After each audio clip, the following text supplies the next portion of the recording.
तो आ चुके हैं science with Suraj YouTube channel के साथ।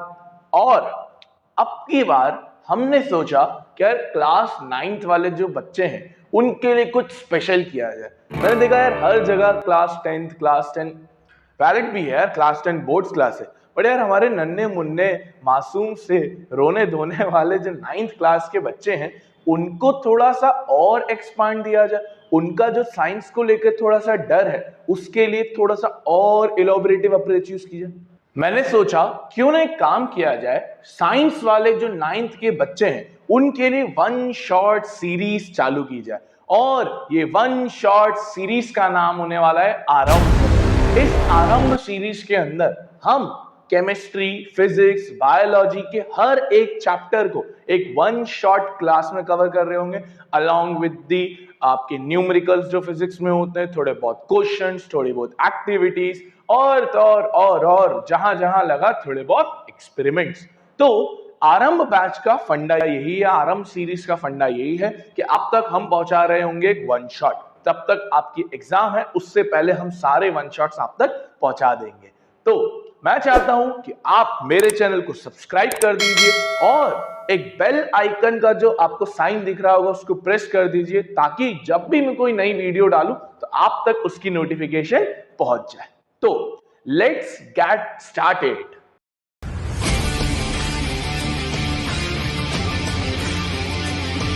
देखिए, आज जो वन शॉट में हम सबसे पहला चैप्टर लेने वाले हैं आरंभ सीरीज में, वो सबसे बोला जाता है कि यार बच्चों को सबसे टफ भी पड़ता है और बच्चों को बहुत प्रॉब्लम होती है। That particular chapter is this atoms and molecules. Sir ध्यान से सुनिएगा, पहले मेरी 2 मिनट बात, फिर हम स्टार्ट करेंगे। देखें प्रॉब्लम क्या है, ये चैप्टर और जो इसके अगला वाला चैप्टर है स्ट्रक्चर ऑफ एटम, वो दोनों सेम ही है। Same in the sense of context same है, चीजें सेम है। और बच्चा पार्टी 9th के बच्चा पार्टी, मैं आपको लिटरली बोल रहा हूं, ध्यान से सुनना मेरी बात को, ये atoms and molecules and structure of atom आपका बेस बिल्डिंग करने वाले 10th के लिए। 10th की केमिस्ट्री उस बच्चे को नहीं समझ आ सकती जिसने 9th के ये 2 चैप्टर छोड़े हो। ये बड़े बड़े बड़े बड़े इंपॉर्टेंट चैप्टर है और जो भी ये बच्चा वीडियो देख रहा है ध्यान से सुन लो मेरी बात, ये दोनों चैप्टर आपको बहुत अच्छे से पढ़ने हैं। नहीं समझ आए वापस पढ़ो, नहीं समझ आए वापस पढ़ो, बट छोड़ के कोई नहीं जाएगा। 9th क्लास के लिए तो इंपॉर्टेंट है ही है, बट साथ ही साथ जब आप 10th में जाओगे तो और इंपॉर्टेंस ही रखता है। देखिए, मैंने जब ये दोनों चैप्टर हमेशा यूट्यूब पे पढ़ा है, पहले ही पढ़ा है, बट हम चाहते हैं कि हर इस बार थोड़ा सा अच्छे लेवल पे, इस बार थोड़ा सा एक अपग्रेडेड लेवल पे आपके वन शॉट्स पहुंचाया जाए। सर ये दोनों चैप्टर है ना, कभी भी अलग अलग नहीं पढ़े जाते, ध्यान रखना, ये दोनों चैप्टर कभी भी अलग अलग नहीं पढ़े जाते। सर हमारे स्कूल में तो हमको अलग अलग पढ़ाया ना, ऐसा नहीं करना, क्योंकि दोनों चैप्टर लिंक्ड है। अगर दोनों को लिंक में पढ़ लिया ना तो काम हो जाएगा। मैं लिटरली बता रहा हूं, मैंने अपनी ऑफलाइन क्लासेस में, ऑनलाइन क्लासेस में हमेशा ये दोनों चैप्टर है ना साथ में पढ़ा है, अलग अलग नहीं पढ़ा है, क्योंकि कॉन्टेक्स्ट सेम है। मैं लिटरली बोल रहा हूं, अगर आपने ये दोनों वन शॉट 2 पार्ट में आ रहा होगा ये, क्योंकि ये भी चैप्टर है वो भी चैप्टर है, हमने मिक्स में किया है पूरा, ये 2 वन शॉट्स आ रहे होंगे। इन 2 वन शॉट्स में अगर आपने पूरा पढ़ लिया ना, बस इसके आगे कुछ भी नहीं है। ये मेरी गारंटी है, ये आपके सूरज सर का वादा है। इसके बाद आप महाशय बन जाओगे केमिस्ट्री के। स्कूल में जो समझाया होगा ना उससे डबल ट्रिपल नॉलेज आप तक होगी। तो ध्यान रखना, ये दोनों चैप्टर हमेशा साथ में पढ़ना है। मैं मिक्स में पढ़ाऊंगा, मिक्स में इन द सेंस में चैप्टर 3 और चैप्टर 4 के टॉपिक्स को मिक्स करूंगा। एक सीक्वेंस मैंने खुद के लिए बनाया है और वही सीक्वेंस आप फॉलो करोगे तो बहुत ही अच्छा रहेगा। तो ये 2 चैप्टर्स हैं, हमको ध्यान रखना है, ये 2 वन शॉट्स आ रहे होंगे, दोनों में मिक्स है। जहां लगेगा मैं आपको बता दूंगा कि ये चैप्टर 3 का है, चैप्टर 4 का, बट पढ़ना साथ में ही है, ठीक है, पढ़ना साथ में ही है। आओ सबसे पहले हम जो चैप्टर थोड़ा सा स्टार्ट कर रहे हैं, मिक्स में है अगेन, तो मैं बीच में चैप्टर 4 डालूंगा नहीं, मिक्स में ही है। सबसे पहले हम बात करते हैं एटम्स एंड मॉलिक्यूल्स की। क्या है सर ये? देखिए, हमने पढ़ा था फर्स्ट चैप्टर में कि जो चीजें होती है वो मैटर से बनती है, मतलब चीजों को मैटर बोला जाता है। Matter is what? Anything which occupy space and have mass in it. जैसे ये पेन मैटर है, मैं मैटर हूं, आप जिस फोन में ये वीडियो देख रहे हो वो मैटर है। सर ये जो मैटर होता है ये बहुत छोटे छोटे पार्टिकल से बना रहता है, जो हमने वहां पढ़ा था कि matter is made up of very tiny small and small particles. Sir यही स्मॉल एंड स्मॉल पार्टिकल्स को, यही स्मॉल एंड स्मॉल पार्टिकल्स को हम एक टर्म बोलते हैं जिसको हम बोलते हैं एटम। क्या बोलते हैं? Atom. Atom is basically the smallest unit of particle, of any particle. तो ये होता है पहले तो एटम। जैसे कि एग्जांपल देता हूं मैं तुमको, हमारे जो पहले के ऋषि मुनि थे ना, वो लोग क्या करते थे, उन्होंने एक चावल का दाना लिया। अब चावल का दाना वैसे छोटा होता, उन्होंने उसको तब तक ब्रेक किया, तब तक ब्रेक किया, तब तक तोड़ते गए जब तक उसका इतना छोटा पार्ट आ जाए कि वो फर्दर ब्रेक ना हो पाए, वो आगे ब्रेक ना हो पाए, वो इनडिवाइजेबल हो जाए, इनडिवाइड हो जाए। तो उस सबसे छोटे पार्ट को ही हमारे साइंटिस्ट, जो हमारे हिंदी साइंटिस्ट है, हमारे भारतीय साइंटिस्ट थे, भारतीय जो पंडित वगैरह थे, उन्होंने उसको एटम की उपाधि दी। ये हमारे उसमें भी लिखा हुआ है, जो टेक्स्ट वगैरह उसके अंदर भी लिखा हुआ है। ऑल्दो हम क्योंकि फॉरेन एजुकेशन में ज्यादा वर्क करते हैं, तो इसलिए हमने ना थोड़ा फॉरेन बेस्ड वर्क किया है। बट ध्यान रखना, एटम क्या है? एक स्मॉलेस्ट यूनिट ऑफ पार्टिकल, सबसे छोटी यूनिट ऑफ पार्टिकल को ही क्या बोलते हैं? एटम। अब फंडा समझना, केमिस्ट्री के यार बच्चा दो बेसिक लॉज होते हैं। केमिस्ट्री के दो सबसे बेसिक लॉज होते हैं। इन दोनों बेसिक लॉज को साथ में क्या बोला जाता है? इन दोनों बेसिक लॉज को साथ में बोला जाता है लॉज ऑफ केमिकल कॉम्बिनेशन। क्या बोला जाता है? Laws of chemical combination. साथ में इनके अंदर दो लॉज आते हैं, ये केमिस्ट्री के बेसिक लॉज है। एक आता है लॉ ऑफ कंजर्वेशन ऑफ मास, एक आता है लॉ ऑफ कंजर्वेशन ऑफ मास, और एक आता है लॉ ऑफ कांस्टेंट प्रपोर्शन। एक आता है लॉ ऑफ कांस्टेंट प्रपोर्शन। बोलते जाना मेरे साथ, कौन कौन से दो लॉ आते हैं? एक आता है लॉ ऑफ कंजर्वेशन ऑफ मास, एक आता है लॉ ऑफ कांस्टेंट प्रपोर्शन। ये केमिस्ट्री के बड़े बेसिक लॉज है। तो पहले हमको ये दो लॉज पता होने चाहिए चैप्टर को आगे बढ़ने से पहले। सर जो पहला लॉ है, ये एक साइंटिस्ट ने दिया है जिसका नाम है लेवोसियर। तो थोड़ा ये भी एमसीक्यू में कभी कभार पूछ लेता है कि किस साइंटिस्ट ने दिया। बड़ा सिंपल है लॉ ऑफ कंजर्वेशन ऑफ मास। मैं आपको समझाता हूं, देखो एग्जांपल समझना। लॉ ऑफ कंजर्वेशन ऑफ मास, अगर लेट्स मैं एक स्लाइड लेता हूं और क्लैरिटी आएगी।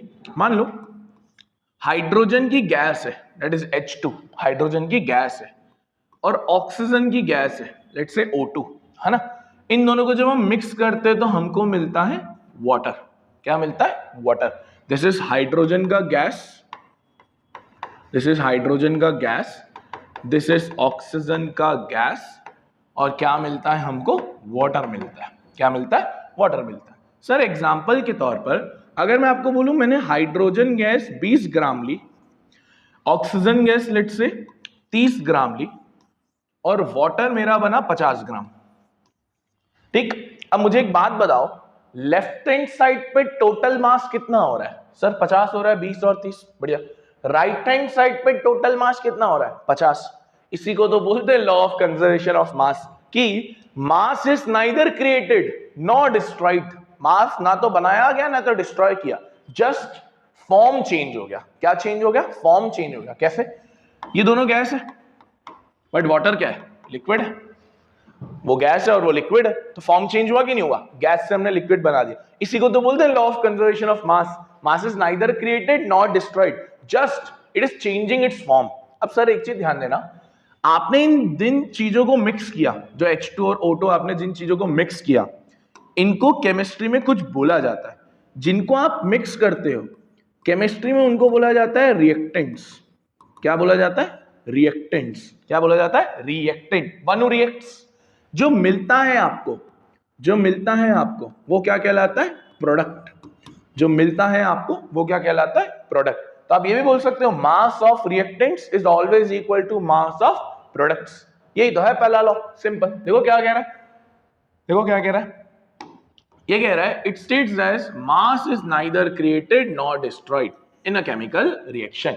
बस क्या होता है? चेंज रहता है। देखो रिएक्टेंट और प्रोडक्ट का मास सेम ही रहता है, रिमेन अनचेंज। अब ये वही दिया हुआ है इन्होंने, जैसे मैंने हाइड्रोजन और ऑक्सीजन के साथ दिया, इन्होंने देखो किसके साथ दिया है। ऑल्दो तुमको ये याद नहीं रखना, बस पता होना चाहिए। जैसे इन्होंने कैल्शियम क्लोराइड Ca कैल्शियम, और फिर Na2SO4, देखो उसका मास कितना आ रहा है? 300.23। फिर जो बना इनका, वो बनने के बाद भी इनका मास कितना ही आ रहा है? 300.23। तो बेसिकली फंडा यही है कि मास हमेशा सेम ही रहेगा, चाहे रिएक्टेंट का करो या प्रोडक्ट का करो। डन है। तो हमारा पहला लॉ तो बड़ा इजीली हो जाता है। सर अब बात आती है सेकंड लॉ के ऊपर। तो जरा सेकंड लॉ को ध्यान से सुनना। सेकंड लॉ का नाम क्या है सर? सेकंड लॉ है लॉ ऑफ कांस्टेंट प्रपोर्शन। क्या है? Law of constant proportion. बड़ा बेसिक सा लॉ है, बहुत इजी लॉ है। देखो इसका सबसे बढ़िया एग्जांपल हम लेते हैं पानी। आप पीते ही होगे जितना मुझे लगता है पानी। H2O मुझे एक बात बताओ, आप पानी इंडिया का पियो, जापान का पियो, अमेरिका का पियो, कहीं का भी पियो, गटर का पियो, कहीं का भी मेरा मिनरल पियो, कोई सा भी पियो, पानी के अंदर दो एलिमेंट्स तो आएंगे ही आएंगे। कौन कौन से? हाइड्रोजन और ऑक्सीजन, ये तो श्योरिटी है ही। अब सर कहीं का भी पानी हो, ये दो एलिमेंट्स तो सदाबहार है, हमेशा ही आएंगे, हाइड्रोजन और ऑक्सीजन। तो ये लॉ में यही कहता है कि अगर एक कंपाउंड है, इसको हम कंपाउंड बोलते हैं, हमने पढ़ा है, ये कंपाउंड है, इस कंपाउंड के अंदर जो भी एलिमेंट्स हैं, जैसे H और O, जैसे H और O, ये हमेशा कांस्टेंट रहेंगे, इनका मास हमेशा कांस्टेंट रहेगा रेशियो में हमेशा। इसी को बोलते हैं law of constant proportion. Example के तौर पर हाइड्रोजन का मास होता है 1, मैं अभी आपको बता दूंगा कैसे आता है, बट अभी के लिए 1, और क्योंकि 2 है तो हमने इसलिए 1:2 रेशियो, मतलब ऐसे कॉलन लगाते हैं। ऑक्सीजन का मास होता है 16, मैं बताऊंगा कैसे आएगा, बट अभी से सुनो। ये हो गया 2:16, कितना आ गया रेशियो? 1:8। सर अभी जो 1:8 रेशियो आया ना, ये फिक्स है, ये फिक्स है। तुम कहीं पे भी चले जाओ, पानी का रेशियो फिक्स रहेगा। पानी का मतलब हाइड्रोजन और ऑक्सीजन, इसी को तो बोला लॉ ऑफ कांस्टेंट प्रोपोर्शन, कि कंपाउंड के अंदर एलिमेंट्स का रेशियो बाय मास हमेशा फिक्स रहेगा। तुम किसी का भी निकाल सकते हो। एक और एग्जांपल दूं, कार्बन डाइऑक्साइड, कार्बन का मास होता है 12, ऑक्सीजन का होता है 16:2, क्योंकि 2 है तो 12/32। अब इसको तुम डिवाइड कर लो 4 से, 4 3 4 8, तो रेशियो कितना आ गया? 3:8। तो बेसिकली अभी कार्बन डाइऑक्साइड में फिक्स हो गया, इसी को बोलते हैं लॉ ऑफ कांस्टेंट प्रोपोर्शन। तो देखो क्या कह रहा है ये, in a chemical compound the elements are always present in a definite proportion. Definite मतलब कांस्टेंट, हमेशा सेम रहेंगे, चेंज नहीं होंगे। और यही दिया हुआ है, देखो ये आपके वाटर का दिया हुआ है 2:16, फिर NH3 का निकाल सकते हो, किसी का भी निकाल सकते हो। बस कहने का तात्पर्य है कि कंपाउंड के अंदर एलिमेंट्स का रेशियो हमेशा क्या रहता है? फिक्स। ये आपको थोड़ा सा ध्यान रखना पड़ता है। आगे बढ़े सर।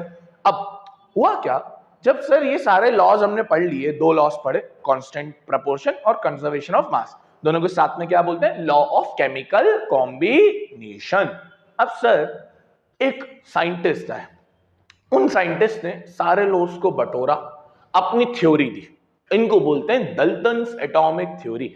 एग्जाम में काफी बार पूछी गई है, क्या? दल्टन्स एटॉमिक थ्योरी। कुछ ज्यादा खास थ्योरी नहीं है, बोले सर तू समझने लायक है क्या? ना, कुछ भी समझने लायक नहीं है। जो पीछे समझा ना, कंजर्वेशन ऑफ मास और कांस्टेंट प्रोपोर्शन, वही इसमें लिखा हुआ, बस थोड़ा सा अच्छे ढंग से लिख के दे दिया भाई ने, दल्टन एटॉमिक थ्योरी ने। अब ध्यान से समझना, इसके पोस्टुलेट्स कभी कभार एग्जाम में 2-3 नंबर में पूछ लेता है। इसके पोस्टुलेट्स हैं, देखो बहुत इजी लगेंगे तुमको। पहला क्या है? Matter is made up of very tiny particle called atoms. मैंने बताया तुमको, कुछ नई चीज नहीं है। एटम्स आर इनडिविजिबल, ये ध्यान रखना, इनडिविजिबल मतलब डिवाइड नहीं हो सकते, जो हमने शुरू में बोला कि यार चावल का दाना वो डिवाइड नहीं हो पाएगा। And it can not be created, can not be destroyed. यार एक बात बताओ, ये can not be created, can not be destroyed, कुछ सुना सुना सा लग रहा है क्या? हाँ सर, ये तो बात ही कर रहा है law of conservation of mass की, राइट? तो देखो वही चीज है, बस लिखने का ढंग बदल दिया। Law of conservation of mass की बात कर रहा है।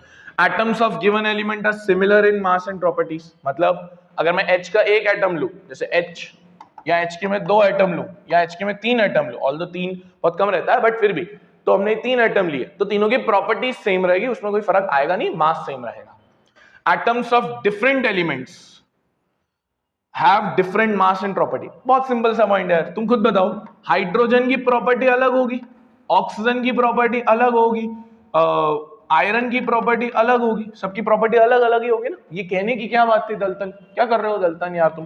मतलब तुमने सिर्फ लिख दिया, अरे बहुत कॉमन सेंस था। पर हाँ, ये 4th पॉइंट का एक आगे बताऊंगा तुमको, एक पॉइंट आएगा, अभी रुक जाओ, बाद में बताऊंगा।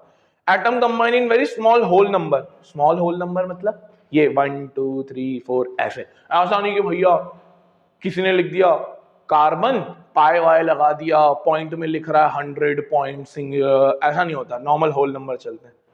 In a given compound, the relative number and the kind of atoms are constant. Again, क्या ये कांस्टेंट वाली चीज कहीं सुनी सुनी लग रही है? हाँ जी सर, सुनी सुनी लग रही है। कहाँ सुनी सुनी लग रही है sir? Law of constant proportion में सुनी सुनी लग रही है। उसमें भी तो यही कहा था कि जो चीजें होगी वो हमेशा कॉन्स्टेंटली चलेगी, जैसे हमने मास के थ्रू देखा था, कॉन्स्टेंटली चलेगी। तो सर ये बड़े सिंपल से कुछ 4-5 पोस्टुलेट्स हैं जो हमको पता होने चाहिए, ठीक है? अब यार दल्टन ने अपने पोस्टुलेट्स तो बता दिए, बट यार दल्टन की पता एक गलती हो गई थी। उसी का हमने बोला कि यार दल्टन के ना कुछ ड्रॉबैक्स निकले। ड्रॉबैक्स का मतलब होता है गलती।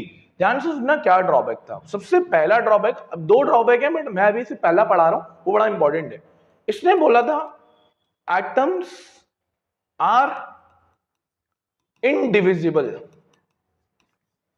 इनडिविजिबल का मतलब टूट नहीं सकते और आगे तोड़ नहीं सकते हो। बट एक बात बताऊं, आगे जाके थ्योरी गलत हो गई। आगे जाके हमने एटम्स को और बांटा, तीन चीजों में बांटा, 3 सब एटॉमिक पार्टिकल्स में बांटा। वो 3 सब एटॉमिक पार्टिकल, सब एटॉमिक मतलब एटम के अंदर, वो 3 सब एटॉमिक पार्टिकल्स में बांटा, जिनको बोला गया प्रोटॉन्स, जिनको बोला गया इलेक्ट्रॉन्स एंड जिनको बोला गया न्यूट्रॉन्स। अब सर ये क्या होता है, यही तो पढ़ना है। पूरे चैप्टर के सबसे बेस्ट ऑफ द पार्ट में पहुंच चुके हो आप, प्रोटॉन इलेक्ट्रॉन न्यूट्रॉन। अब आपको ये 4th चैप्टर में पढ़ाते हैं, बट नहीं, क्योंकि हमने directly conservation of mass, constant proportion, Dalton theory और दल्टन का ड्रॉबैक, उसने बोला था इंडिविजिबल है, टूटेगा नहीं, बट हम अभी तोड़ेंगे उसको। तो देखो कैसे तोड़ेंगे। अब हम डायरेक्टली जंप कर जाएंगे डिस्कवरी ऑफ इलेक्ट्रॉन के ऊपर। ध्यान से सुनना, बस मेरे अकॉर्डिंग चलते रहना। बोले सर ये तो 4th चैप्टर में ना, मेरे अकॉर्डिंग चलोगे तो चैप्टर अच्छे से हो जाएंगे, वो भी दोनों, ऐसा नहीं कि एक, दोनों कंप्लीट हो जाएंगे। डिस्कवरी ऑफ इलेक्ट्रॉन, क्या होते हैं सर इलेक्ट्रॉन?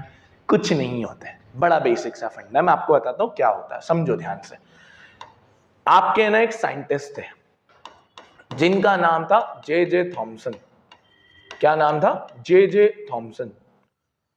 1890s की बात होगी, 1880s 1890s की बात होगी, जब है ना ये इलेक्ट्रिसिटी का बड़ा प्रचलन हुआ था, इलेक्ट्रिसिटी कर रहे थे। उस समय सर्कस में एक शो दिखाया जाता था। वो शो में क्या होता था, एक बंदा है, वो एक ट्यूब ले रहा है, ग्लास ट्यूब ले रहा है, उसमें से कुछ पास कर रहा है, करंट पास कर रहा है, और लोगों को उसमें से ग्रीन लाइट जाते हुए दिखती है। लोग बोलते थे यार ये जादू है। अरे जादू नहीं मेरे भाई, तुमको पकाया गया है, तुमको मजा लिया गया है तुम्हारा। वो बेसिकली एक साइंस है। उसी साइंस पे जे थॉमसन ने एक डिस्कवरी कर डाली, और ये डिस्कवरी हमारे पूरे इतिहास में कहा जाता है बड़ी इंपॉर्टेंट और बड़ी बोल सकते बेस बिल्डिंग एक डिस्कवरी बनी। किया क्या इस भाई साहब ने, इसने एक ग्लास ट्यूब लिया। देखो मैं यहीं बता देता हूं, अब यहीं लिखा हुआ है, पूरा बना हुआ है, देखो ध्यान से। इन्होंने क्या किया, एक ग्लास ट्यूब लिया, आपको ये दिख रहा होगा, ये रहा ग्लास ट्यूब, ये वाला, ये दिख रहा होगा, ये पूरा ग्लास ट्यूब है, ठीक है, ये पूरा ग्लास ट्यूब है। देखो कलर चेंज कर लेते हैं, ये पूरा ग्लास ट्यूब ले लिया इन्होंने, ठीक है, this is your glass tube. अब देखो ध्यान से, जब इन्होंने ग्लास ट्यूब लिया, अब इस ग्लास ट्यूब के अंदर तुम ध्यान से देखना, यहां पर एक रॉड लगी हुई है, इसको बोलते हैं कैथोड। क्या बोलते हैं? कैथोड। ध्यान रखना, ये नेगेटिव इलेक्ट्रोड रहता है। सर ये क्या होता है कैथोड? कुछ नहीं, ग्रेफाइट की रॉड्स आती है, आपने वो पेंसिल देखी होगी ना, अपनी पेंसिल के अंदर ग्रेफाइट रहता है, बस मार्केट में वैसी रॉड आती है। बस ग्रेफाइट क्यों होता है? ग्रेफाइट एक अच्छा conductor of electricity, electricity pass कर देता है, तो कैथोड नेगेटिव रहता है। उसी का भाई है एनोड, ये रहा, उसी का भाई है एनोड, ये क्या रहता है? पॉजिटिव रहता है। तो ये ध्यान रखना है, कैथोड और एनोड। कैथोड क्या होता है? नेगेटिव होता है, और एनोड क्या होता है? आपका पॉजिटिव होता है। अब किया क्या, इन्होंने इसमें से करंट पास किया। देखो यहां पर बैटरी लगी है, ये पूरी बैटरी लगी हुई है, high voltage, this is your battery. इन्होंने इस पूरा से करंट पास किया। अब जब करंट पास किया ना, तो इनको पता है क्या देखने को मिला, यहां से एक रे जा रही है, इनको यहां से एक रे जाते हुए देखी, यहां से ऐसे ऐसे रे जाते हुए इस तरफ। अब बताओ ये कहां से कहां जा रही है सर? ये जा रही है कैथोड से एनोड। कहां जा रही है? ये जा रही है कैथोड से एनोड।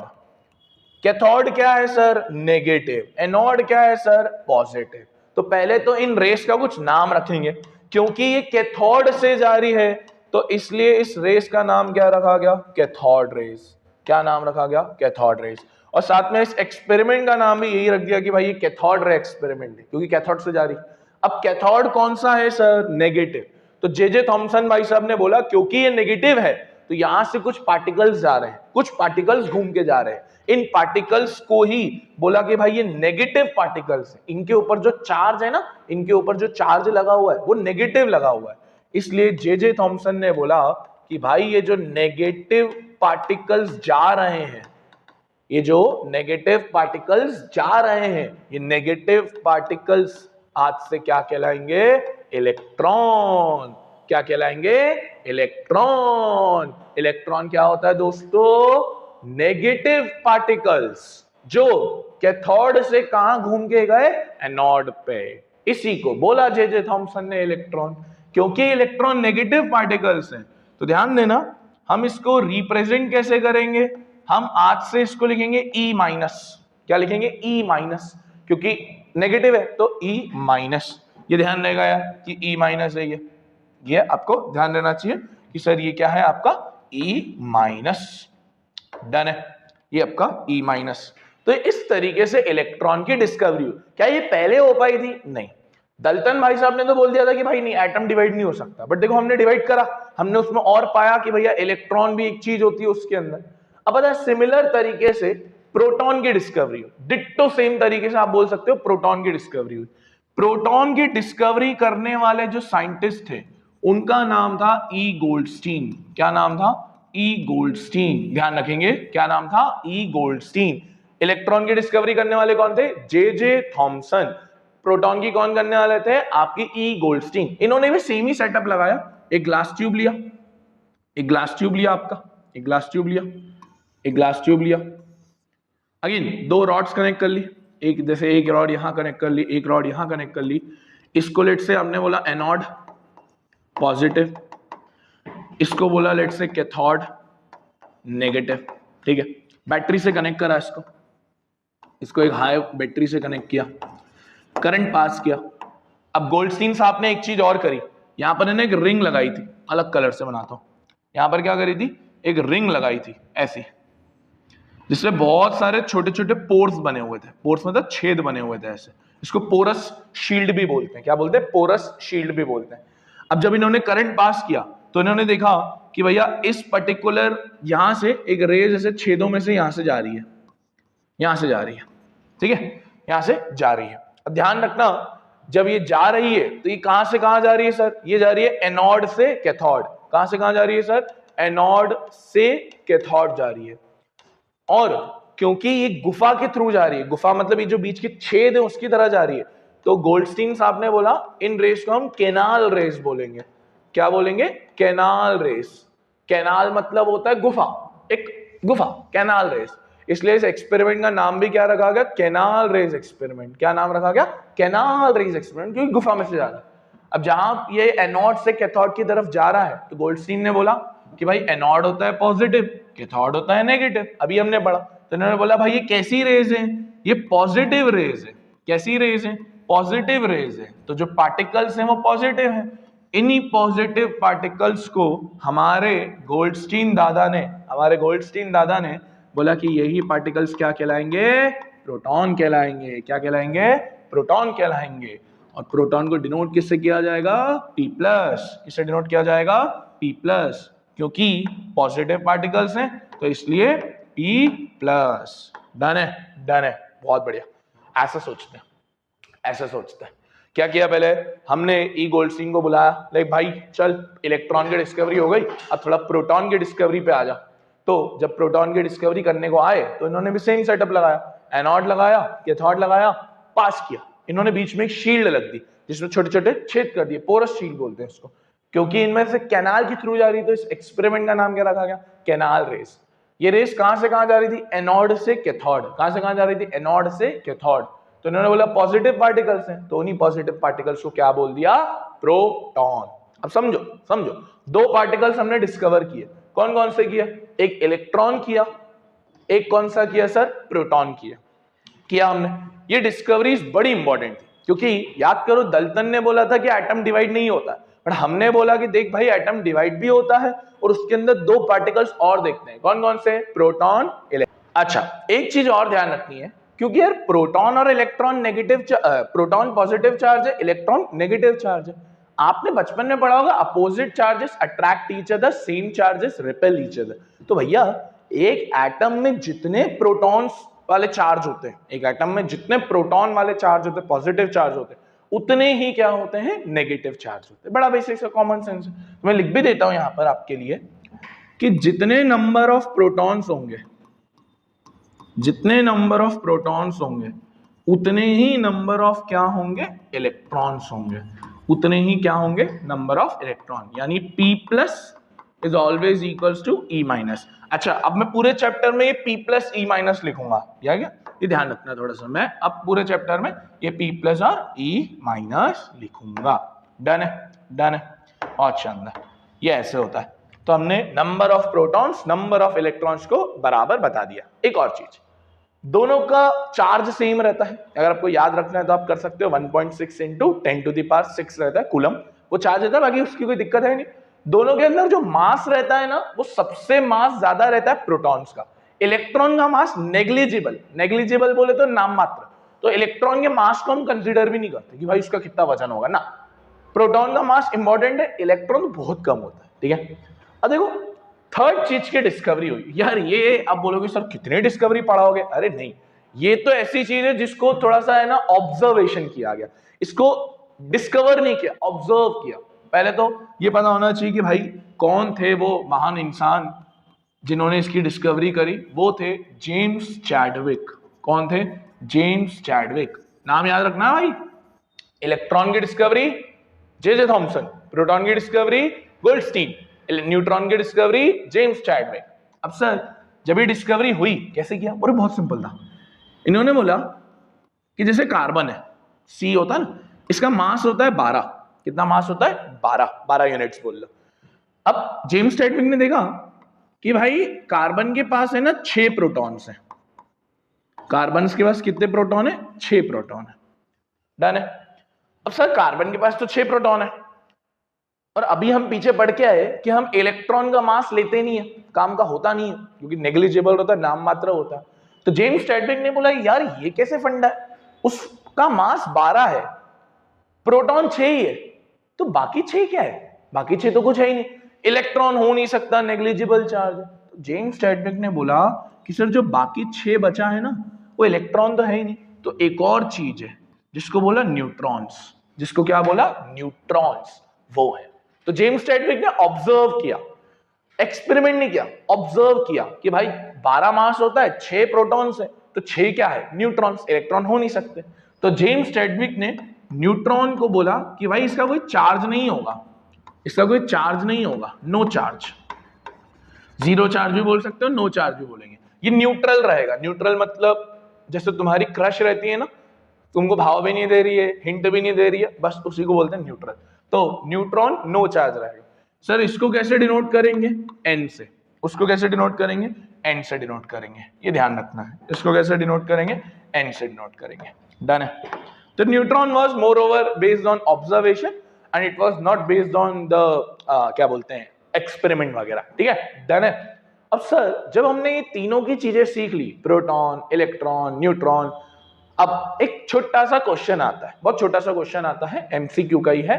नेम एनी 3 सब एटॉमिक पार्टिकल्स। आप यार तुम जवान हो, तुम बता सकते हो कौन से 3 सब एटॉमिक पार्टिकल्स डिस्कवर हुए? Proton, electron, neutron. तो 3 सब एटॉमिक पार्टिकल्स आपके डिस्कवर हो जाते हैं। डन है, डन है, बहुत बढ़िया। अब सर इसके बाद है ना कुछ मॉडल्स हैं, कुछ मॉडल्स। अच्छा ये वही लिखा हुआ है कैथोड रेज वगैरह जो मैंने आपको बताया, सेम ही चीज बात हुई। अब इसके बाद क्या हुआ, हर साइंटिस्ट लोग ये सोचने लग गए कि यार प्रोटॉन डिस्कवर हो गया, इलेक्ट्रॉन डिस्कवर हो गया, न्यूट्रॉन डिस्कवर हो गया, बट साला ये नहीं पता चल रहा ये है कहां, स्ट्रक्चर क्या है इनका, कहां होंगे, एटम में कौन से पार्ट पे होंगे, ये साला कोई नहीं बता पा रहा है। ये साला बहुत बड़ी प्रॉब्लम है। तो अब साइंटिस्ट लोगों ने सोचा यार प्रोटॉन डिस्कवर हो गया, इलेक्ट्रॉन हो गया, न्यूट्रॉन, अब बारी आती है स्ट्रक्चर। जिस साइंटिस्ट ने स्ट्रक्चर बना दिया उसको हम सरताज बना देंगे। क्या बना देंगे? सरताज बना देंगे। तो सर अब साइंटिस्ट कम्युनिटी में ये बात हुई कि चलो अब स्ट्रक्चर निकालेंगे। उसमें से एक स्ट्रक्चर सबसे पहले निकाला थॉमसन भाई साहब ने। किसने? थॉमसन भाई साहब ने। थॉमसन भाई साहब ने बोला मेरा स्ट्रक्चर बड़ा सिंपल, क्रिसमस पुडिंग जैसा, क्रिसमस पुडिंग जैसा। अब तुम ये वीडियो क्रिसमस पे देख रहे हो तो मेरा कोई इसमें लेन देन नहीं है। और इन्होंने बोला क्रिसमस पुडिंग और वाटरमेलन, आय हाय तरबूजा, आय हाय क्या बात है। तो तरबूज या वाटरमेलन का मॉडल इन्होंने बनाया। बोला फेल मॉडल था, कुछ ज्यादा वर्क करा नहीं इनका। इन्होंने बोला जो तरबूज होता है ना, अब तरबूज में जैसे बनाऊं, यार मेरी ड्राइंग ज्यादा अच्छी तो है नहीं बट फिर भी लेट मी ड्रॉ दिस तरबूज। देखो जैसे मैंने आधा तरबूज ही बना रहा हूं, ठीक है, डन है। मैं सिर्फ आधा तरबूज ही बना रहा हूँ। रुको रुको रुको, अरे यार ये क्या हो गया, ये क्या हो गया। रुको, तरबूज बनाएंगे।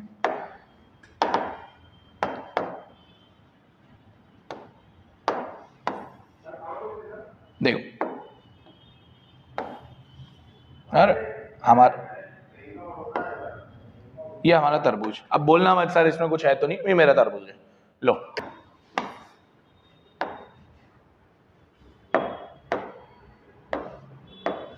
देखो अब मस्त है ना।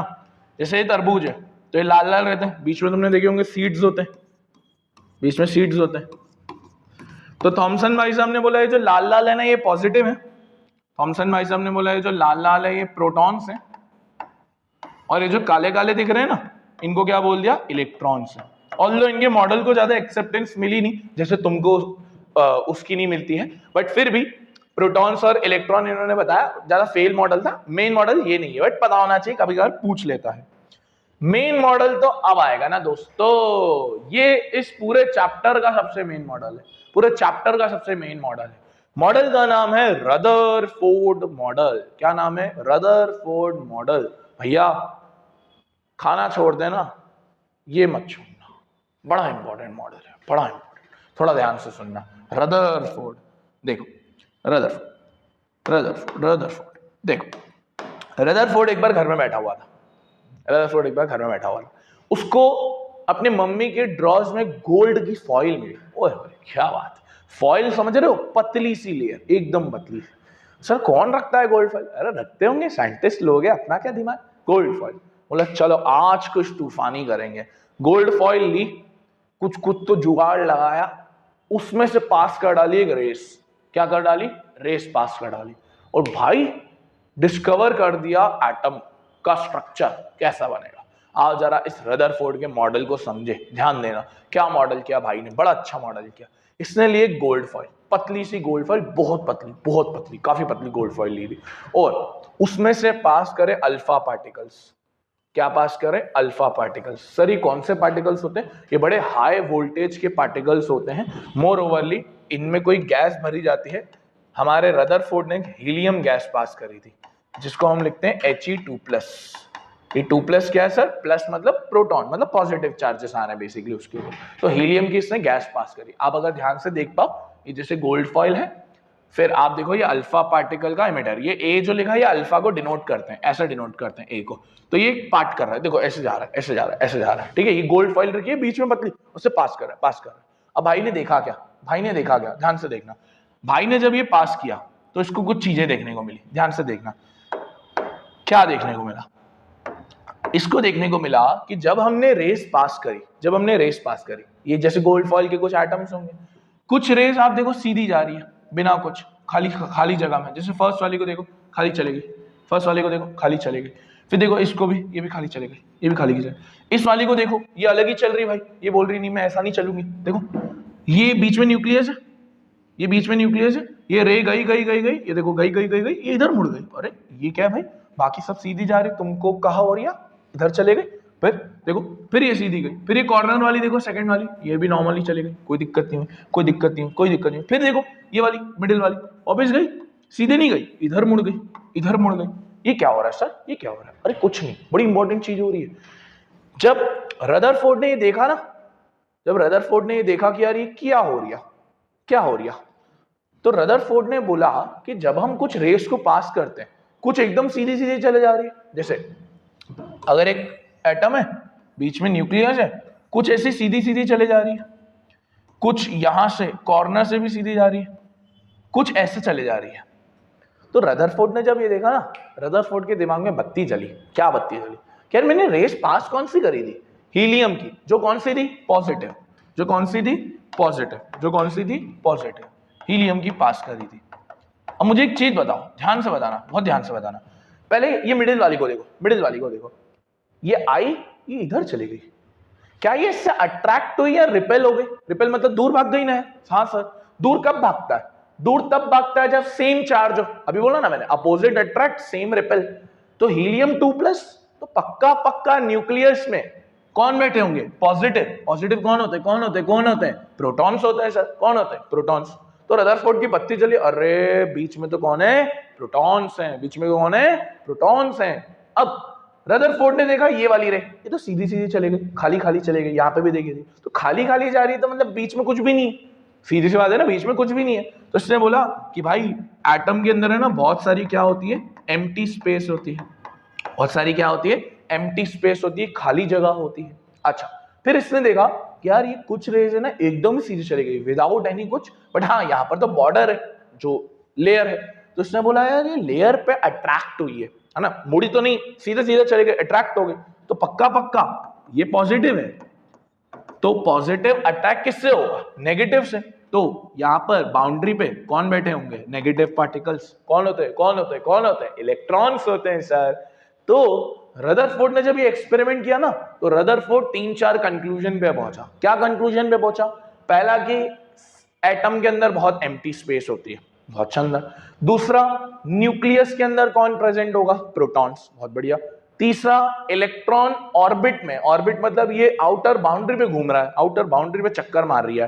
तो 3 बड़े बड़े कंक्लूजन निकाले रदरफोर्ड ने, और रदरफोर्ड का कंक्लूजन बहुत आता है, रदरफोर्ड का कंक्लूजन बहुत आता है। तो देखो यही लिखा, मैं यहां लिख रहा हूं रदरफोर्ड का कंक्लूजन। पहला there is a lot of empty spaces, there is a lot of empty spaces. Second, in nucleus protons are present, in nucleus protons are present as well as neutrons भी इन्होंने बोल दिया कि भाई यहीं होंगे, इसका ज्यादा दिमाग लगाया नहीं इन्होंने। Electrons are revolving around orbit, electron revolve कर रहा है, घूम रहा है, डन है। तो रदरफोर्ड के 3 बड़े बड़े कंक्लूजन है। क्या बोला? एक तो there is a lot of empty space, दूसरा बोला न्यूक्लियस में प्रोटॉन्स प्रेजेंट है, न्यूक्लियस में क्या प्रेजेंट है? प्रोटॉन्स, और इलेक्ट्रॉन बड़े नेग्लिजिबल है। अब एक और चीज देख सकते हो तुम, एक और चीज देख सकते हो, चौथा भी कंक्लूजन में यहां लिखूंगा। क्या? अभी मैंने बोला था मास किसका देखते हैं हम? इलेक्ट्रॉन का देखते हो क्या? ना सर, नेग्लिजिबल मास। अभी मैंने लिखा भी था, देखो याद करो, ये रहा, कार्बन का मास होता है 12। किन 2 चीजों पे मास डिपेंड कर रहा है? प्रोटॉन्स और न्यूट्रॉन्स। किस पे डिपेंड कर रहा है? प्रोटॉन्स और न्यूट्रॉन्स के ऊपर। तो कैन आई से कि भाई उसने बोला था प्रोटॉन्स और न्यूट्रॉन किस में होते हैं? न्यूक्लियस में। तो कैन आई से जितना भी मास होगा एटम का, वो सारा किस पे डिपेंड करेगा? सारा डिपेंड करेगा न्यूक्लियस के ऊपर। सारा किसके ऊपर डिपेंड करेगा? न्यूक्लियस के ऊपर। बढ़िया। देखो 4 बड़े बड़े कंक्लूजन है, एग्जाम में तो बहुत बार पूछा ही है, बट बड़े जनरल कंक्लूजन है। क्या बन रही है? बड़े जनरल कंक्लूजन है, सबको पता होने चाहिए। ध्यान से करके जाना ये रदरफोर्ड का कंक्लूजन। तो देखो ये जो चीज करी इस भाई ने, ये रदरफोर्ड के सबसे बेसिक कंक्लूजन्स में से एक है, ठीक है? ये रदरफोर्ड के कुछ बेसिक कंक्लूजन्स में से एक है, ये हमको ध्यान होने चाहिए क्योंकि एग्जाम में तो बहुत बार पूछे ही है। बट एक प्रॉब्लम पता है क्या थी? जब रदरफोर्ड ने बोला कि यार इलेक्ट्रॉन घूम रहा है, बोला ना इलेक्ट्रॉन रिवॉल्व कर रहा है ऑर्बिट में, ये एक गलती थी, ये गलती थी। इसलिए रदरफोर्ड का मॉडल ज्यादा नहीं चला। ऑल्दो रदरफोर्ड बहुत सक्सेस हुआ न्यूक्लियस बताने में, प्रोटॉन्स बताने में, ऑलमोस्ट काम कर दिया था। छोटी सी गलती हुई। क्या गलती हुई? ध्यान से समझना। गलती बड़ी सिंपल सी हुई। एक मिनट ना, स्पेस है क्या? हाँ, गलती बड़ी सिंपल सी हुई रदरफोर्ड से। मैं यहां लिख रहा हूं क्या गलती हुई। ड्रॉबैक बोलते हैं हम इसको, ड्रॉबैक ऑफ रदरफोर्ड मॉडल। बड़ा सिंपल सा ड्रॉबैक था। क्या? रदरफोर्ड ने बोला था कि एक जैसा एटम है, बीच में न्यूक्लियस है, क्या क्या प्रेजेंट है? प्रोटॉन। इलेक्ट्रॉन चक्कर मार रहा है, इलेक्ट्रॉन चक्कर मार रहा है, इलेक्ट्रॉन चक्कर मार रहा है, इलेक्ट्रॉन चक्कर मार रहा है, इलेक्ट्रॉन चक्कर मार रहा है। अब जब ये घूम रहा है, हमने पढ़ा है फिजिक्स के अंदर, जब भी चीज कोई घूमती है उसके अंदर काइनेटिक एनर्जी आती है, एनर्जी जो मोशन की वजह से होती है। पंखा घूम रहा है, जॉगिंग कर रहे हो, तो बेसिकली ये घूम रहे। अब अकॉर्डिंग टू द लॉ, मतलब एक लॉ है, ज्यादा डेप्थ में नहीं जाऊंगा, थर्मोडायनेमिक्स का एक लॉ है। क्या लॉ कहता है कि जब भी कोई चीज ऑब्जेक्ट मूव करता है वो धीरे धीरे अपनी एनर्जी लॉस करता है। हाँ सर, ऑब्वियस सी बात है, तुम 1000 चक्कर थोड़ी ना लगा सकते हो एक ग्राउंड के, तुम्हारी एनर्जी एक टाइम पे तो डिक्रीज होगी ना। तो जैसे जैसे एक ऑब्जेक्ट या एक सब्सटेंस घूमता रहता है तो उसकी एनर्जी डिक्रीज होती है, कम होती है। सर जब एनर्जी डिक्रीज हो रही है, धीरे धीरे ये इलेक्ट्रॉन की एनर्जी डिक्रीज होगी और वो पास आना चालू करेंगे। किसके पास आना चालू करेंगे? प्रोटॉन्स के पास आना चालू करेंगे। और एक पॉइंट आएगा जब वो प्रोटॉन से कोलॉइड कर जाएंगे, टकरा जाएंगे, और कहीं ना कहीं ये इनस्टेबल हो जाएगा हमारा एटम। तो इस वजह से ये रदरफोर्ड का बहुत बड़ा ड्रॉबैक था। देखो मैं लिख रहा हूं ध्यान से, अपनी कॉपी में लिखना क्या, whenever any particle moves it possesses kinetic energy, and electrons when moving around a circular orbit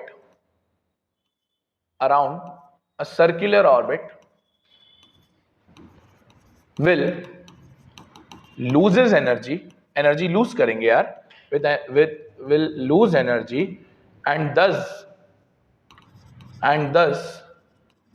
at one point they will colloid with nucleus से colloid कर जाएंगे, therefore atom would be unstable।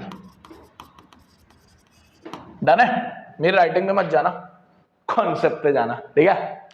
तो electron घूमते घूमते इतना पास आ जाएगा nucleus के, इतना पास आ जाएगा कि भैया वो खराब हो जाएगा, टूट जाएगा। डन है। जब हमने रदरफोर्ड का ड्रॉबैक समझ लिया है, अब बारी है कि यार इस मॉडल को सही किसने किया। इस मॉडल को जब सही किया गया, किस तरीके से सही किया गया, क्या प्रोसेस अप्लाई करी, किस तरीके से वर्किंग चली, वो हम नेक्स्ट पार्ट के अंदर देखेंगे, क्योंकि ये वीडियो ज्यादा बड़ी भी नहीं करना चाहता हूं। नेक्स्ट पार्ट के अंदर मैं आपको चैप्टर का ऑलमोस्ट सारा पार्ट कवर करवा दूंगा। तो आई होप आपको ये वीडियो पसंद आई होगी। Thanks for watching this video. मिलते हैं नेक्स्ट वीडियो के अंदर। राधे राधे।